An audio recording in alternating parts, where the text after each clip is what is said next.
माल गोदाम से LIC road की तरफ है। ये मैं यहाँ पे इस क्लिनिक के लगभग 20 सालों से सुविधाएं दे रहा हूँ। हमारे यहाँ दांतों से रिलेटेड किसी प्रकार की आवश्यक सुविधाओं को सेवा दिया जाता है। किस किस प्रकार की आपके यहाँ सुविधा दी जाती है सर? जैसे पायरिया की प्रॉब्लम जिनको होती है कि मुंह से बदबू आना, खून देना, उसका इलाज किया जाता है।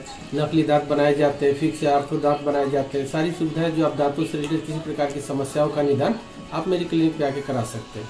आए दिन देखा जा रहा है कि सर सबसे ज़्यादा दांतों में ब्लडिंग की समस्या देखने को मिल रही है। ऐसा क्यों होता है? इसका निवारण क्या है? इसका रीजन ये होता है कि हम अपने दांतों के अच्छे से रख रखाव नहीं करते हैं, ब्रश अच्छे से नहीं करते हैं, किसी तरह कर लेते हैं। तो ब्रश को अच्छे से करना, जो आपके दांतों और मसूड़ों को मजबूत करे उस तरीके के पेस्ट का यूज करना। ब्रश बहुत कम देर तक करना। बच्चों को हम लोग अच्छे पेस्ट नहीं दे पाते, बड़े वाला पेस्ट ही देते, जिसकी वजह से उनके मसूड़े खराब हो जाते हैं। तो बच्चों को अलग पेस्ट, बड़ों का अलग पेस्ट। और सबसे बड़ी बात है कि अपने दांतों को रख रखाव को जरूर ध्यान देना चाहिए। इसमें अगर किसी प्रकार की आपकी समस्या आती है जो आप नहीं समझ पाते हो, आप हमारे क्लिनिक पे आके उसके बारे में समझिए। आपका क्लिनिक कहाँ पे है सर? ये माल गोदाम से LIC रोड की तरफ रवि मैरिज हॉल के ठीक सामने है। सर बात करेंगे, जिस तरह अभी आपने कोलगेट पे जिक्र किया, तो क्या उम्र के हिसाब से कोलगेट करना चाहिए? दांत अगर घिस जाते हैं तो उसके लिए सेंसेशन वाली ब्रश टूथपेस्ट आती है, उसको यूज करना चाहिए। बाकी नॉर्मल आप ब्रश कर सकते हैं, लेकिन अगर आपके दांतों में किसी प्रकार की समस्या आती है जैसे अंगरना, खून देना, उसके लिए अलग अलग तरीके के अलग अलग पेस्ट आते हैं, उन सबको यूज करना चाहिए। लेकिन बात की जाए, बुजुर्गों का कहना है कि पहले हम लोग दातुन से अपने दांतों को धोते थे, जो कि बहुत सुरक्षित रहता था। आपका कहना एकदम सही है, लेकिन तो अच्छे साफ होते थे। लेकिन ब्रश और दातुन में डिफरेंस ये होता है कि दातुन कई जगहों पे नहीं पहुंच पाता है और ब्रश अपने सारी जगहों पे जाता है। इसलिए ब्रश का भी प्रयोग करना चाहिए, लेकिन ब्रश का प्रयोग बहुत देर तक और बहुत दबा के नहीं करना चाहिए। हल्के हाथों से ब्रश करें, ब्रश हमेशा सॉफ्ट रखें।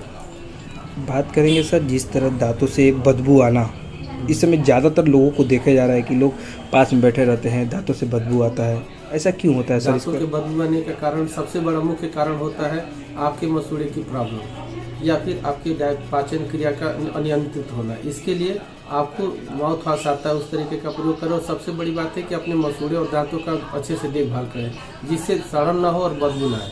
सर अभी बात की जाए, जिस तरह देखा जा रहा था कि अभी एक पेशेंट ऐसा आया था जो अपने दांतों में मसूड़ों को पिन से प्रतिदिन चुभाता था, तो कहीं ना कहीं कैंसर जैसी समस्या उत्पन्न हो गई थी। ऐसा होता है कि कभी भी हम लोग दांतों में कोई चीज़ फंसता है तो धागे या सीख से निकालते हैं। उसके लिए एक अलग से यूनिफ्लॉस आता है, दांत के इंटरडेंटल स्पेस को साफ करने वाला, आप उसका प्रयोग करें।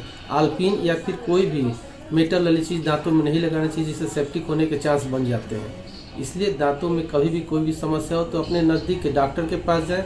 अपने से स्वयं उसमें सीख या फिर काठी या फिर अगरबत्ती या फिर आल्पिनिन का प्रयोग कभी नहीं करना चाहिए। इससे क्या प्रॉब्लम हो सकती है सर? इससे मसूड़े में सूजन आ सकता है और आगे चल के कैंसर का रूप धारण कर सकता है।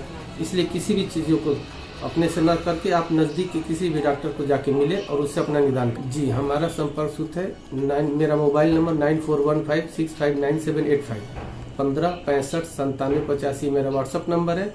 आपको किसी प्रकार की समस्या आती है तो मेरे इस व्हाट्सअप नंबर पे आप अपना समस्या मुझे भेज के उसका निदान पा सकते हैं। कॉलिंग के लिए क्या नंबर है? सेम यही नंबर दूंगा।